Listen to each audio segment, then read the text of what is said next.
రవి, ఇప్పుడు మీరు Ongole district head quarter కదా, అర్బన్, మీరు ఎలా దీన్ని ఈ ఓటర్ బేస్ రీచ్ అవుట్ అవుతున్నారు, ఎలా ఓటర్ ఎన్రోల్మెంట్ ఎలా ప్లాన్ చేస్తున్నారు? ఒంగోలు మొత్తం 50 డివిజన్లు ఉన్నాయండి. ఒంగోలు అర్బన్ ఏరియాలో వెరీ గుడ్. ఒక 15 మంది టీంకో డివిజన్ వైజ్ మన కలెక్షన్ డేటా మొదలుపెట్టాం. Degree qualification and above degree ఉన్నోళ్ళు with house number and community wise. ఇది వచ్చేయగలిగి మన డివిజన్ నెంబర్ అండి.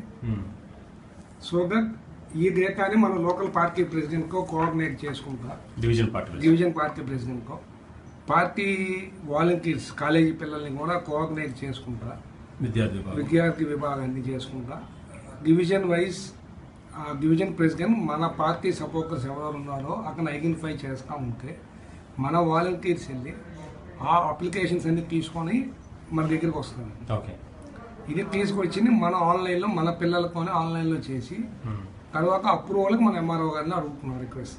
సోగా కనుక ఎంఆర్ఓ గారి దగ్గర కూడా ప్రెషర్ లేకుండా, వర్క్ ప్రెషర్ లేకుండా సోగా we can share that work అనేది ఒక కాన్సెప్ట్. ఈ మొత్తాన్ని కోఆర్డినేట్ చేయడానికి ఎంతమంది ఆర్గనైజేషన్ చేస్తున్నారు? ఇప్పుడు ఆల్రెడీ ఒక 15 మంది కుర్రోళ్ళు ఉన్నారండి.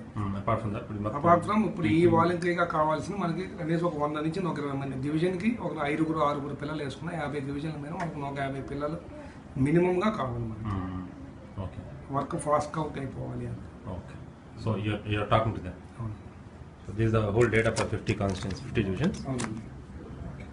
Okay.